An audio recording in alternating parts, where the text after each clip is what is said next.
Good morning, everybody. My name is Mackie, and welcome to the video. Now, I have been noticing a little bit of a trend lately for the last couple of weeks.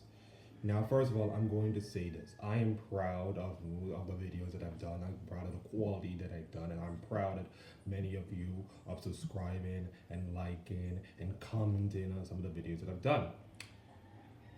And normally I will have to do some kind of LEC review and all the things that's going on with the LEC this week, including all of Fnatic's demise. But I decided that I need to do something different. In order for me to capture the mostly generous audience, I need to do something different. Something from the numbers and stats and all those kind of things. And some of you, like yourselves, kind of like me being the free scripted, free kind of person speaking of all the things of League of Legends. My most viewed videos are probably the state of the LCS, when I talk about how bad the LCS has been for the last several years with their production and their casting and all those kind of things, and their international incompetence for the last several years. And some people like that. And then of course I did the Fnatic one, which I talk about Fnatic being last place and all those kind of stuff. And then I talk about, how did they make changes. Spoiler alert, they did, and it didn't work out. And some people like that too. So I'm thinking to myself, what if I do this again, but for a different team? And then I realized, okay, cool, which team you want to talk about? And then I said, what about a team in North America, a team that is recently being taunted for being absolutely disgusted in the worst possible way that happened? And I was thinking to myself, cool, sure, I'm gonna do it. Now, in order for me to do that, I need to set a goal. I'm gonna give you a challenge.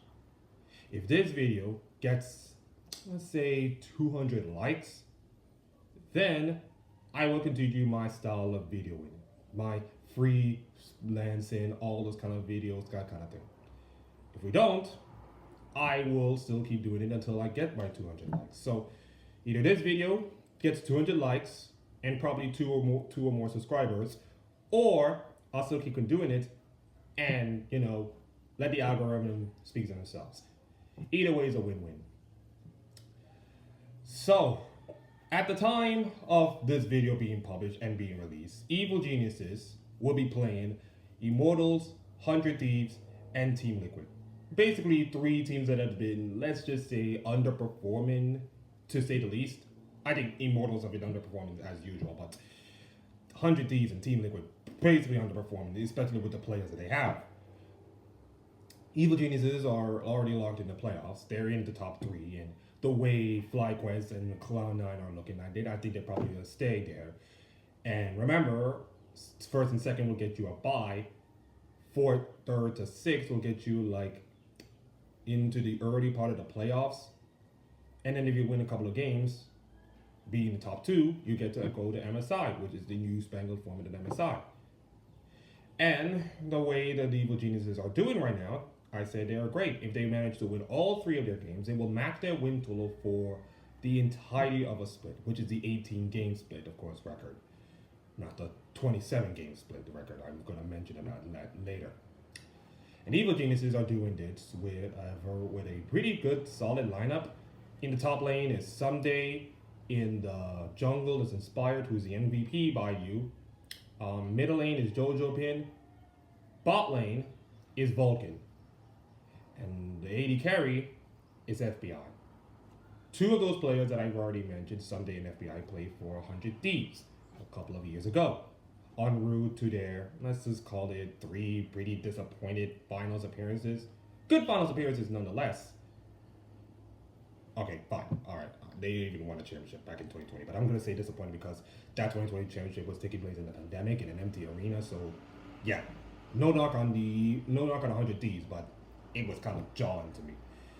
But they captured the two players that came from that championship team into that Evil Geniuses team that already has sights set on winning our championship.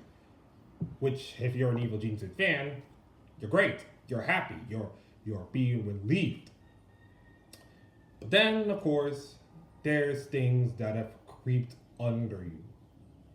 So all the stories that's going on about one of their players, all the incompetence that has been in the podcast, the many voices of League of Legends just talking and talking and talking about it like this. There's two things they should have done. They should just address all of this thing. We're just like keep pounding that away and just like we don't care. We're just gonna do what we're gonna do and we're gonna be fine with it. But unfortunately, the noise gets louder and louder and louder each and every day to the point that they can't even ignore it. And now they have to live with its consequences. I think everybody knows what you're talking about based on the title and everything that is going on in the video. So yes, there's gonna be some noise that's gonna be around this video, but soon there'll be some clarity about it. Before we get to all of the things that I'm talking about, and before we get to my thoughts about the situation that every single person have already talked about, we need to talk about the team that they are playing for. The team that has represented the LCS for the last several years. Born in 1999, before the Y2Ks and all the, millennium destruction that is going to cause, the good old team of evil geniuses was born in Seattle, Washington. Yes, the same Seattle, Washington that produced the Sounders and the Mariners and the Seahawks and the Sea Dragons of the XFL, those kind of teams. Of course, this is sports, so maybe that's specific. So, the Evil Geniuses did some games in their CS16 games, their CSGO games, and they were playing Dota at the time. Fun fact, though, they were the first North American team to win Dota championships, which was, to be honest, a bigger deal than League of Legends. In fact, Dota championships, the internationals, have the biggest prize pool of all the games, which is bigger than like League of Legends have. And the Aegis is probably the most memorable trophy that everybody will look at. It's amazing. The fact that they do it by crowd surfing, it's incredible. Even though Dota is a more, unique game than League of Legends. Dota is incredible, but League of Legends is like everybody just knows League of Legends from the top of their heads. Some people don't even know Dota even if they tried. So, after achieving all that success for the last 14 plus years, they decided to make their sights on League of Legends as a whole. And in January 2013, they decided to grab Wicked, Snoopy, Froggen, Yellow Pete, and Crippo from their CLG EU team. The famous CLG EU team that went to Korea and, beat up some Korean teams and all that kind of stuff. They pick up the whole team. So they pick up the whole team in 2013. And by the end of the year, they decided to move to NA, and then one promotion to the NALCS.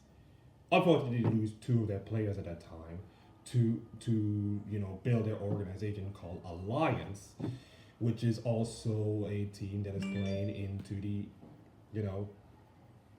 LEC or the EU LCS for all you young children.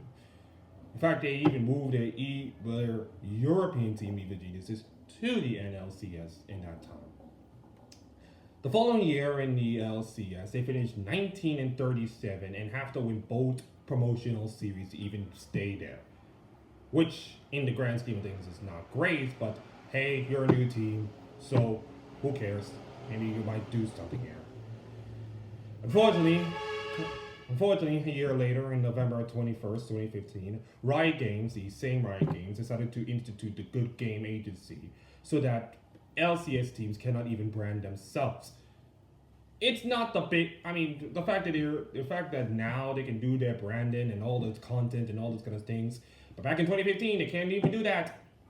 And unfortunately for Evil Geniuses, they have to lock, stock, and barrel the entire organization all in one swell swoop. And it will take them a long time for them to even come back. Even pretty much a longer time. Promotion, relegation, all this kind of stuff, passed through, best of twos, passed through. Even best of threes, passed through. And then, 4 years later, Evil Geniuses are back. but not with a little bit of help from their friends. See, in order for Evil Geniuses to become one of the most competent teams and become one of the most, you know, money-owning teams ever, they need to get some investment. You know, you can't just go into a business without some kind of cash.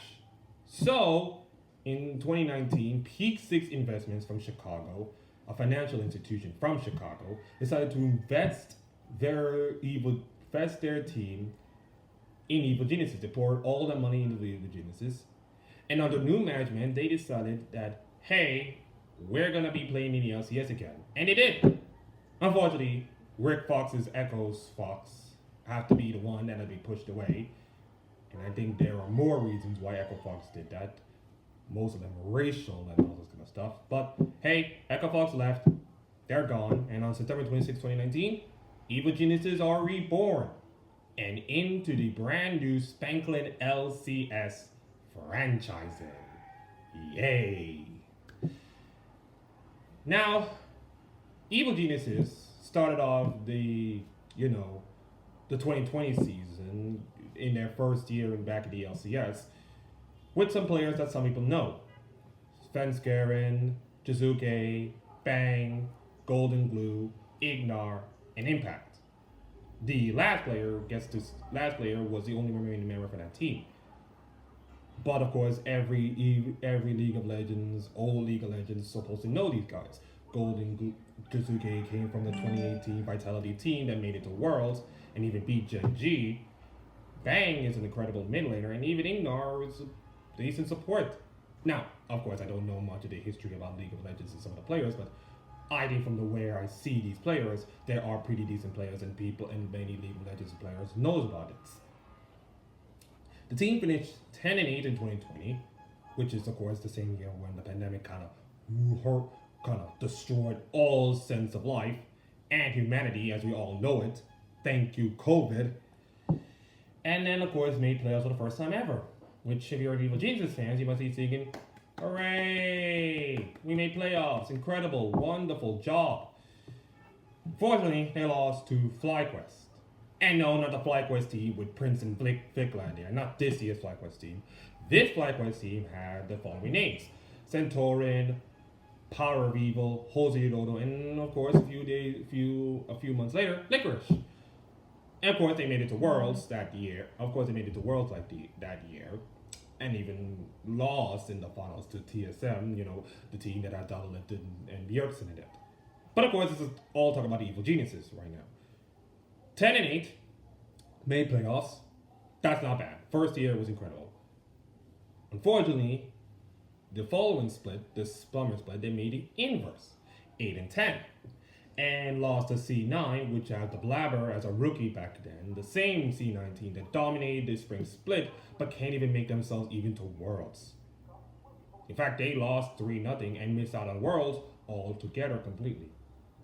So 18-18, first year, 500. That's not bad, honestly. Well, the following year, sorry, notifications. Sorry about the notifications and noise. You can totally understand. I'm gonna just roll with it. 2021 decided that hey, let's keep some of the players on the lineup, but tweak a little bit. And they did okay. 2021 they finished third and fourth in lock-ins. Remember those lock-ins? Remember those? And then went 10-8 again in the spring split. And you're thinking to yourself, well, this team might be doing something. Maybe it might improve, of course. Maybe they might make finals, or maybe they might win it all. Nope, lost to TSM in the following playoffs. Yeah, pretty bad. So, unfortunately, summer was kind of a mixed bag as well. They finished 18-9, which is probably our best record, but here's the kicker. They did it in 27 games. And if you know LCS for the longest time, they like to really hot potato the format to make sure that fans kind of like, hey, this format is good. Okay, you don't like it? Okay, let's go there. Is this format is good? Okay, no. Is this format is good? And trying to hot potato this thing. This was the year when they decided to combine all their splits into one big gigantic record, which is kind of like a headache for many teams. So the summer split, they did the triple round robin format, which is kind of weird which is kind of weird to be honest, but it is what it is. Finished 18-9 for a combined 28-19 record, which is a 62% win percentage, which is okay, which is not bad. And of course, they made playoffs again. And then they lost to Cloud9 again. And yes, that was with Blabber. And Perks with the team. Yeah, that was the lineup with Blabber, Perks, Sven with the team. Yeah, that team. So yeah, once again, they missed playoffs again. Which, if you're an Evil Geniuses fans, 2 years in a row, making playoffs, making noise, but can't even seem to break through the glass ceiling sometimes. So now, before I tell you about the rookies that I mentioned you about, it's something you have to know that LCS have a tendency to care more about their veterans, more like, their rookie counterparts, their younger counterparts. And don't get me wrong, I mean, you need veteranship, you need that leadership in order to make sure that this team can keep a steady level. And also, support them, let the veterans support you. Like what Sven is doing to Berserker, or when Double Lift do it to Basuo, or in the grand case of things, Inspire did it to Jojopian. Those kind of things. You need veterans in order to help rookies. But unfortunately, the LCS, conception is that rookies are just not good enough to even win LCS, or let alone be good at the LCS anymore. And that the LCS always relies on veterans to trying to be good in their region, but when it comes to international, they always sunk. It's kind of like, a whole chicken and the egg situation. I mean, not the chicken and the egg, more like you wanted your team to be successful and you want to get all the moolahs and all those kind of things, but sometimes it never works out. Look at Sordar. After his incredible performance in the 2021, in the 2020 Worlds, 2021, he was signed for TSM for $6 million. And yet his performance has not been as great as everybody has expected to. Team Liquid, after seeing Piochik, missing smites left, right, and center, but win Worlds, mind you, decided to sign for Team Liquid. And let's say he has not performed as well. So it almost felt like, these players are coming in for the paychecks and the bag and all this kind of stuff, and not just for like performing well or helping a team win or elevate the region to like fair status. And that gives the community a lot of shtick. It gives the community a lot of shtick that LCS don't care about rookies. They just care about veterans and money and all those kind of things. And it frustrates many LCS supporters. It frustrates a lot of people, even rookies, who just wanted to become in the LCS, who wanted to just reach the top of the pyramid in the LCS. And then can't find it because those veterans are actually better than you, or they're just more talented than you, or more name brand than you. Unfortunately for Evil Geniuses and Peter Dunn, they decided to do something different. Now, as I mentioned, Peter Dunn, of course, who is now coach of Heretics, used to be coach of the team of the Evil Geniuses team. They decided that, hey, this veteran team is great, but it can't work, so let's promote these two rookies into the team. The first one is Jojopian. Everybody knows who Jojopian is. Now, I watched the video in Jojopian in the introduction to the season of Jojopian and the shoe stop, and I can tell you with confidence that Jojopian is probably the most frightful mid laner I have ever seen since Bjergsen, and that's saying a lot.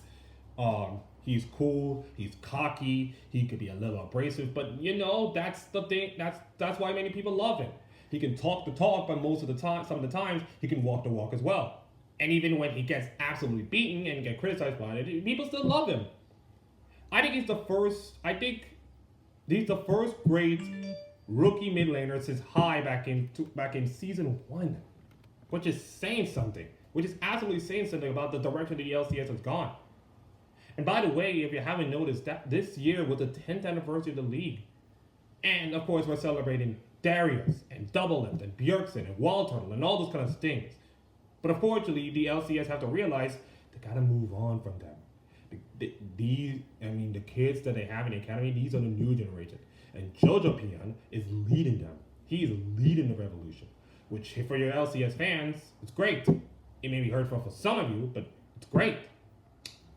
He's not the only rookie to join in this crusade. The other rookie that I'm mentioning about, and the rookie that has been the focus of the video, is our good old friend, Danny. Now, of course, I don't even know Danny's last name, but everybody knows Danny.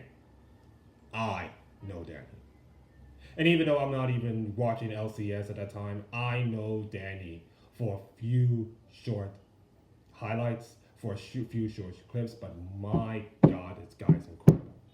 In fact, in his first game, in his first series, he picked Zeri and pop off with a pentakill. Like, first game in the LCS against TSM, and he decided, I'm going to do a pentakill.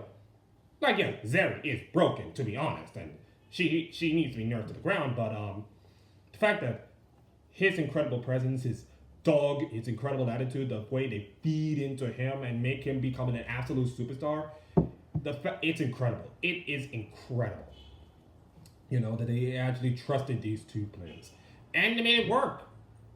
Even though Evil Geniuses finished 9-9 in the series in their regular season, which is fine for a team with a bunch of rookies in the squad, they lost their first series and then went on an absolute tear into the lower bracket, a la G2 that same season. They beat FlyQuest, they beat Cloud9, then they beat TL in one of the most memorable moments in all of LCS. I remember this game pretty much fondly because it was rainy cats and dogs. It was a stormy night. Stormy night. I was at home, of course, watching. I was on my couch. I was on my laptop watching the game, and the way Danny pop off in that Baron pit is one of the most incredible things I ever seen. One of the most incredible plays I have ever witnessed. Now, yes, Tagore Centaur kind of missed Smite, and that's the whole thing. But the point is that for that to happen on a stage like this, in front of hundreds of fans watching, in Houston, mind you, the first really big event since pandemic kind of crushed everything, all the plans, hopes, and dreams down the drain. But the fact that Danny, the young kid, did this in a huge game, in front of his mom, in front of his fans, in front of his people, in front of millions of viewers watching this, it's incredible.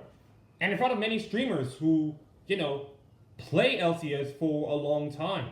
Your Double Lives, your I Will Dominates, your Sneakies of the world. And he became a household name after that. He became a household name. The people were cheering for him. The people were cheering for him and the team as a whole. I mean, when was the last time when was the last time that a crowd cheered for anything other than Team Liquid or Cloud9 or TSM, for God's sakes? Never. That never happens. And Danny and Evil Geniuses and that rookie class team pull it off. And then they sweep 100 Ts, winning their first LCS championship. And my God, I have to say, it was beautiful to watch. Amy went on to have an F-bomb for the lifetime. And by God, I have to say that Evil Geniuses winning the split makes me happy as an LCS fan, but also makes all the other people realizing that spending money and all those kind of things doesn't yield you success. Okay, it can yield you success sometimes, but it doesn't always yield you success most of the time. And that sometimes you have to trust in the process, trust in the academy, trust in the rookies a little bit more, and then you gain success.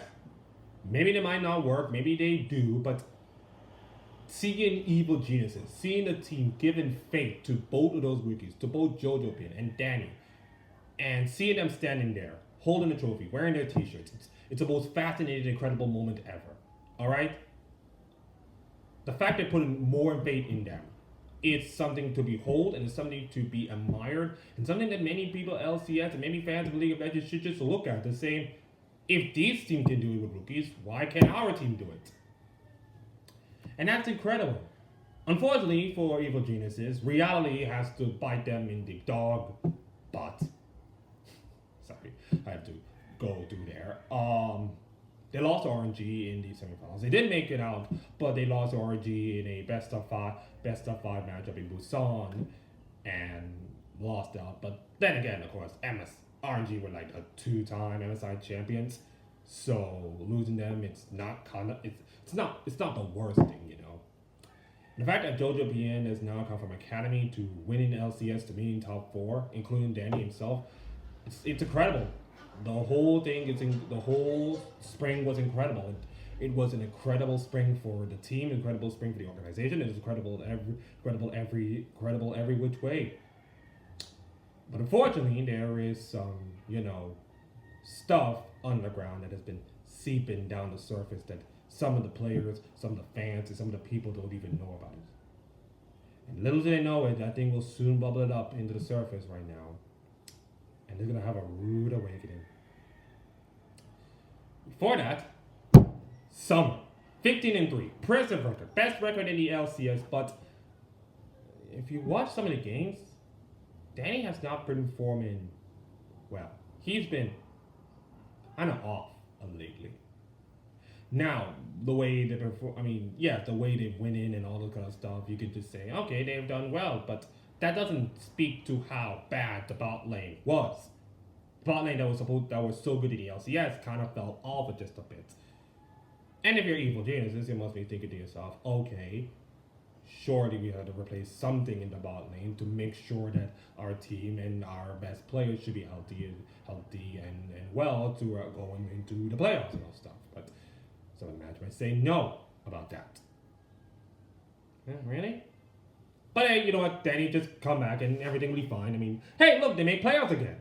And they went on to be TL and Worlds. You know, that TLT with Bjergsen and Doublet and Whippo and all those players. Remember that super team? Team Liquid? Remember that? Yeah, that was a disaster of a team.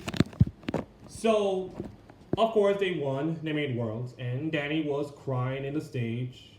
At first when I saw Danny crying in the stage, I was thinking to myself, oh my god, he made Worlds. This is supposed to be the most incredible moment at the time. I mean, my hindsight thinking that, Danny crying means he went into Worlds.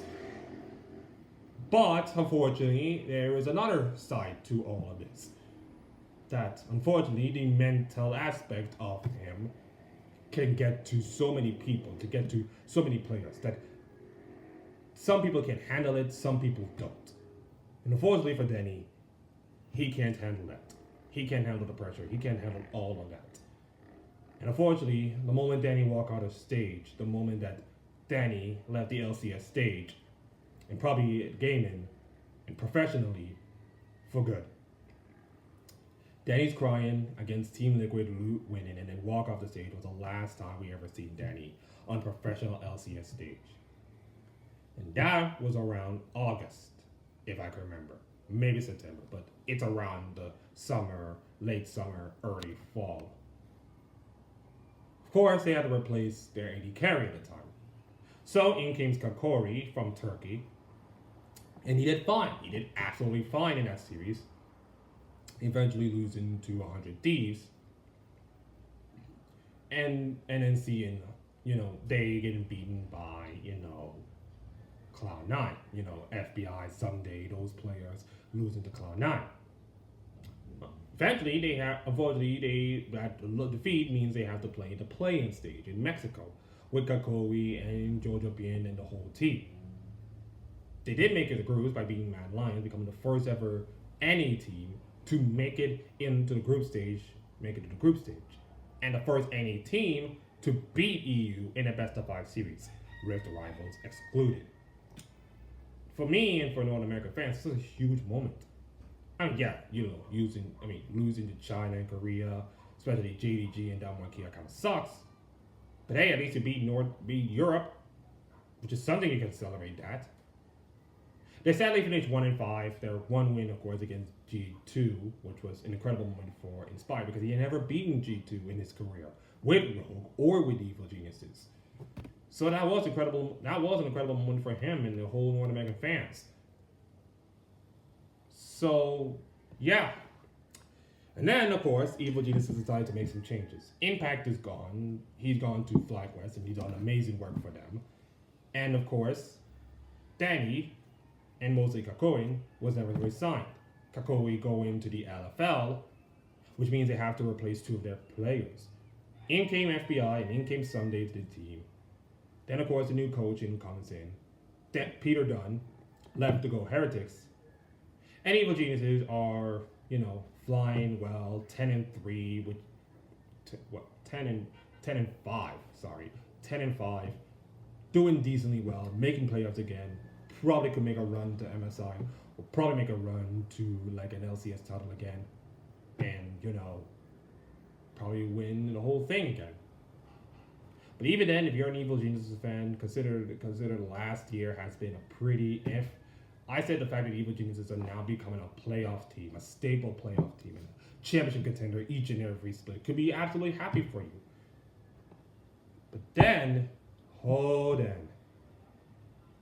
came the reports, came the videos, came all those kind of things that's bubbling the surface.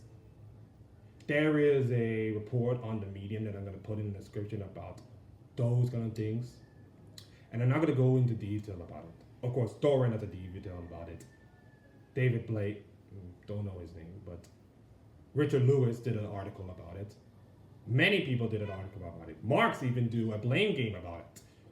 So there's a lot of loss of people, but the one constant is for sure. The mismanagement of Evil Geniuses around Danny. Everybody knows that Danny was autistic. Everybody knows about his mental thing, but people don't know about it. Then of course some management cares more about they're making the split than anything else. There was some arguing, Peter Dunn trying to protect him, and then of course management realizing that he cannot do it. That probably leads him to going to Heretics instead of Evil Geniuses back. So many things. I'm not getting into the whole niche of it, the whole big detail about it. Those are for you to view and to read about in the description below.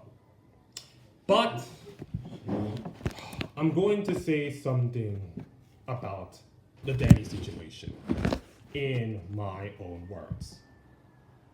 Now, in case nobody knows about me, I am autistic. I actually am not the whole artistic, move hands thing and all those kind of things. I'm slightly autistic. I'm the mild type, of course, autistic. And for me, to have an autistic person means that some people saying something's not right about a person, or some person have a unique gift. My mom told me that I'm a special child, and I am, and trust me, I say this, I am special. I am a special child with special things that I am good at. But here's the thing. I may not be good at college at some kind of point, but I am not dumb.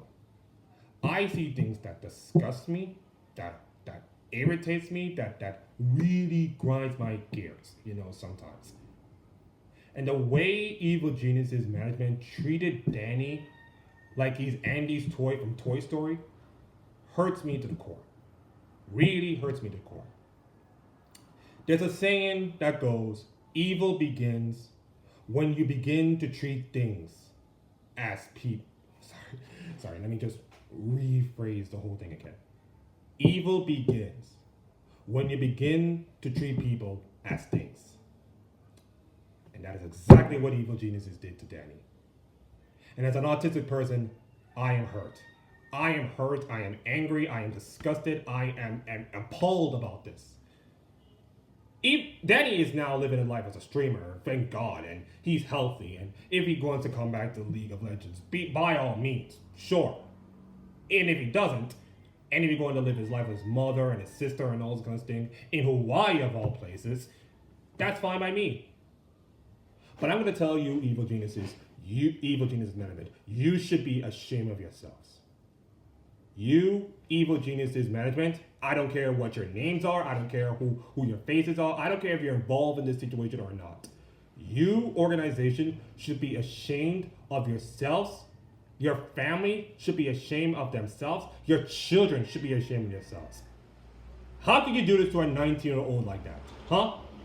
How can you do this to a young 19-year-old who has all the potential, all his career in front of him? And now he can't even do all the stuff that he wants to do. He could just stay for another year, become another LCS champion, make it to Worlds. But nope! You decide to grind him down like a pencil on a paper, like a eraser, rubbing it out. Like for what? For what? For money? This is not about money. This is not about, all the stuff. This is about a young kid. This is about a 19, probably going on 20 years old kid that will never live to his full potential because of the horrible management that is going on. The finger pointing, the blaming, the whole thing. It is bad. It is bad. It now gives this team a bad name. Now, of course, the investigation is still going on. Riot will have to take care of all of this. But even if they don't find Evil Geniuses guilty, your reputation as an organization has already dragged you down to the mud. That none of your fans will even talk about you ever again. You may have all the successes. You may win another LCS championship or all the other championships that is going to be winning, but do anybody want to talk about it? Nope. Nope. Nobody wants to talk about your team anymore. Nobody wants to talk about your organization anymore. Soon, many people in the LA area will be talking about TSM again. Nobody cares about you, Evil Geniuses. In fact, the same thing happened in the League of Legends is the same thing that happened to the CSGO team. The same thing. They're trying to make 10-man rosters, 15-man rosters, or something. And yet that didn't work. Evil Geniuses can't even make two majors. Not even majors they can't even make off of. This is also the reason why Stewie 2K quit. For God's sakes. This entire organization that has been built on for the last millennium, the last decades, have been so successful, but can't even get their management right. They can't even treat their players as people. They treat them as things, as toys in a kid's toy, in a machine, and it hurts me. It hurts me as an autistic person to see Danny being treated that badly like this. And is this how you treat the other players as well? Is this how you treat JoJo? Is this how you treat Inspired? Is this how you treat Vulcan? Is this how you treat all the players? Well, is there? Or it's incredible. It's incredible. It's the most incredible, baffling, unbelievable, disgusting thing I ever seen. It is like Gino Reyna and his family did it to Berhalter. It is unbelievable. It is disgusting. It is disgusting. It is unbelievable. And I am sorry, but you have to be ashamed of yourselves. If I were Riot Games right now, if I were the Riot Games management, if I were Liz and Nas, and I know Liz and Nas are not involved in this, but if I were the LCS commissioner, after seeing the investigation, I would strip the entire Evil Geniuses team. I would even not franchise them. I would take Evil Geniuses' spot away from them and make Echo Fox spot them again. Give Rick Fox another chance in the LCS. Yes, his organization was wrong, but it's not his fault. It's not his fault that his organization was bad. There were things around the scenes that was bad. He deserves another chance with good people, with good minds and analytics. People that treat people, not things. Unbelievable. This is the most unbelievable, horrible thing that's ever happened to a player, to an organization that has ever been witnessed. And I'm sorry, Evil Geniuses, but you deserve all the criticism that's going on to you. And look, the players do not deserve this. I don't think the players deserve all the hate and all those kind of things that happen. Players going to play, and that's fine. But the organization, the management, the people around them have to be ashamed of themselves. Even some of the persons who noticed that Danny was not in the right mind noticed. And then what did the management do? What did the management do when something wrong with Danny? They decided, nope, let the kid play. Let the damn kid play. It is disgusting. You are disgusting. You are disgusting. Freaking disgusting. I am sorry, but this is not right. And I swear to God, by the time Riot Games find an investigation and Riot is discussing, esports will have to change their ways about mental health. Because here's the thing, mental health is a serious thing. Michael Phelps went through it, Kevin Love went through it, many personnel went through it. Even esports players went through it. So many times, esports have to realize that there's criticism, a lot of criticism around the esports community, a lot of it, and some people can't even handle it.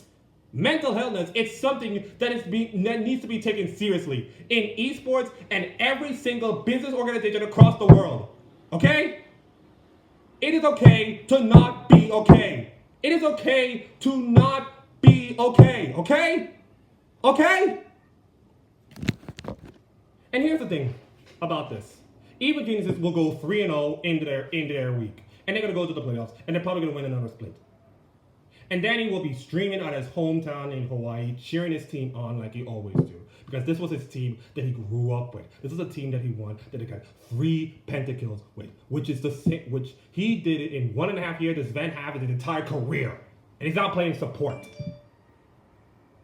And now he can't get to play because of the disgusting, horrible nature of this organization did. Danny deserves better.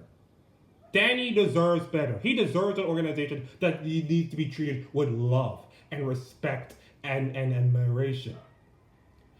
Just look at an example of Hans Sommer. He went to a team with Team Liquid with all the expectations, all the weight of trying to win worlds with a big team, and he can't even do it. He can't even do it. And then he realized that home is where his heart is. So he went back home to Europe, back to France, went to G2, an organization that knows how to treat people like people, and then win the damn split. Win the damn split. That is people treating people, not as things.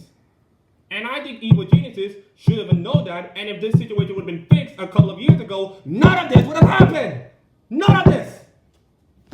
So I am sorry, Evil Geniuses, but you are the most disgusting, unorganized, unmanageable esports in the entire history of esports, and you should be ashamed of yourselves. You should be ashamed of yourselves. You should be wearing a cone on your head and sitting across the corner and be ashamed of yourselves for the rest of your life. And I hope when Riot Games find out about your organization and how unmanageable this is, then the entire organization needs to be wiped, cleaned out, and replaced with healthy people. Healthy people that knows up. You know? Healthy people that treats people, okay? Okay? So, we'll find out what the investigation will hold. And until then, enjoy Evil Geniuses' domination throughout the LCS and hopefully win in the split. But just remember, guys, Danny is the reason why Evil Geniuses are successful. Not FBI, not Someday, not even Jojo Pin. Well, maybe Jojo Pin sometimes, but it's Danny. But it's Danny. And as you read and as you listen to all what they're saying and learn about it, then you realize, how can you do this to this kid? How can you do this to a rookie that has so much potential, so much life ahead of him, and he can't even play the game? Maybe he might come back. Maybe he might play to another org that treats him, but until then, Evil Geniuses kill Danny. They killed his career. They killed his personality. They even ruined his family's life. And unfortunately, for me and every single LCS fan, that is unforgivable. And I will never forgive them for that. Danny, if you're listening to this right now, and if you're watching this as a video, I will tell you this. Take care of yourself, take care of your family, and please be healthy. And when you come back, not if, when you come back, we will treat you with open arms and respect and admiration for what you have done to this team and to the LCS for the last several years. And I am sorry that these people are treating you badly. That's all I have to say. And that's the end of this video, everybody. If you like this video and if you wanted to like this video, please like this video. And if you want to subscribe, please subscribe. My name is Akeem. Have a good day. And please do not leave.